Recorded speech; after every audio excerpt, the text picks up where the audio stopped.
کیا میرے اللہ کے پاس اپنے پیارے بندوں کے لیے لڑکیوں کی کمی؟ کیا میرے رب کے پاس اپنی پیاری بندیوں کے لیے لڑکوں کی کمی؟ یہ امپاسبل ہے کہ اس کے بغیر میں خوش یا راضی ہو سکوں، میرے دل کو سکون مل سکے۔ میں کبھی بھی اس کے بغیر خوش نہیں رہ سکتا یا رہ سکتی۔ ہم کیوں یہ سمجھ بیٹھتے ہیں کہ میرا رب مجھے راضی نہیں کر سکتا؟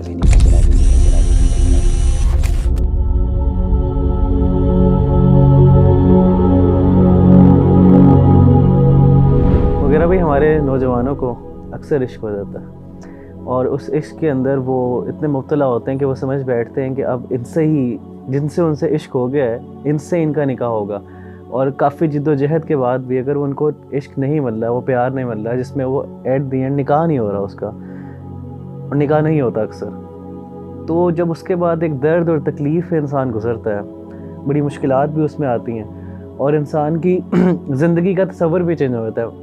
کہنے کا مقصد یہ ہے کہ انسان اپنے آپ کو سمجھتا ہے کہ وہ اس کے بغیر زندہ ہی نہیں ہے، تو کیسے مغیرہ بھائی وہ شخص اپنے آپ کو اس کرب سے، اس اذیت سے نکالے اور ایک نارمل عام زندگی گزارے جس طرح وہ پہلے گزار رہا تھا جب اس کو عشق نہیں ہوا ہوا تھا؟ ابھی اللہ بھائی، میں یہ سمجھتا ہوں کہ یہ جو محبت تو انسان کے بعض اوقات اختیار میں نہیں ہوتی اور ہو بھی جاتی ہے، لیکن اس کے بغیر زندہ نہ رہنے کا جو تصور ہے وہ اس کے پیچھے ایک سوچ ہے، اور وہ سوچ یہ ہے کہ میں کبھی بھی اس کے بغیر خوش نہیں رہ سکتا یا رہ سکتی۔ میری خوشی اور میرا پورا سکون وہ اس چیز کے اوپر منحصر ہے یا وہ ڈیپینڈنٹ ہے کہ یہ شخص مجھے مل جائے۔ یہ امپاسبل ہے کہ اس کے بغیر میں خوش یا راضی ہو سکوں، یا مجھے یا میرے دل کو سکون مل سکے۔ ربیع اللہ بھائی، مجھے یہ بتائیے، کیا میرے اللہ کے پاس اپنے پیارے بندوں کے لیے لڑکیوں کی کمی؟ بالکل نہیں۔ ایک اور چیز میں آپ سے سوال پوچھتا ہوں، کیا میرے رب کے پاس اپنی پیاری بندیوں کے لیے لڑکوں کی کمی؟ ہم کیوں یہ سمجھ بیٹھتے ہیں کہ میرا رب مجھے راضی نہیں کر سکتا؟ میں کیوں یہ سمجھ بیٹھتا ہوں کہ میرا رب مجھے خوش نہیں کر سکتا؟ میری کیوں خوشی اسی شخص کے ساتھ معلق ہے؟ میں آپ کو ایک واقعہ بیان کرتا ہوں، ایک محبت کی کہانی چھوٹی سی آپ کے گوش گزار کر دیتا ہوں۔ حضرت ام سلمہ رضی اللہ تعالی عنہ کو اپنے شوہر ابو سلمہ سے بہت محبت تھی۔ ابو سلمہ کو احد کے دن چوٹ لگی، زخم لگا، اور اس کے بعد وہ اللہ تعالیٰ کو پیارے ہو گئے کچھ دیر بیماری کے بعد۔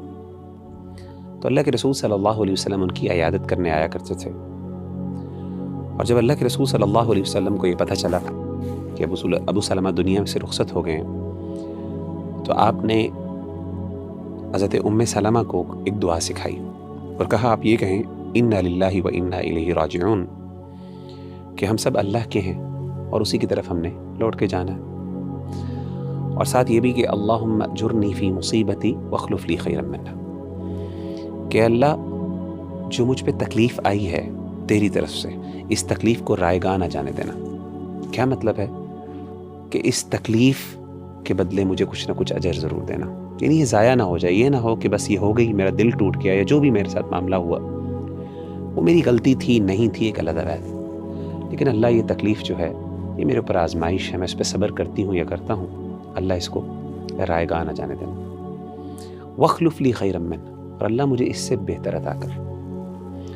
ابو سلمہ اور ام سلمہ کی آپس میں بہت محبت تھی، اور ان کا واقعہ جو ہے ہجرت کا وہ ذرا پڑھیں تو انسان کو اندازہ ہوتا ہے، بڑا دردناک واقعہ ہے ان کا جو فیملی میں آپس میں جو انہوں نے آزمائش جھیلی دین کی خاطر، وہ ذرا دل ہلا دینے والا واقعہ، وہ ذرا پڑھنے والا۔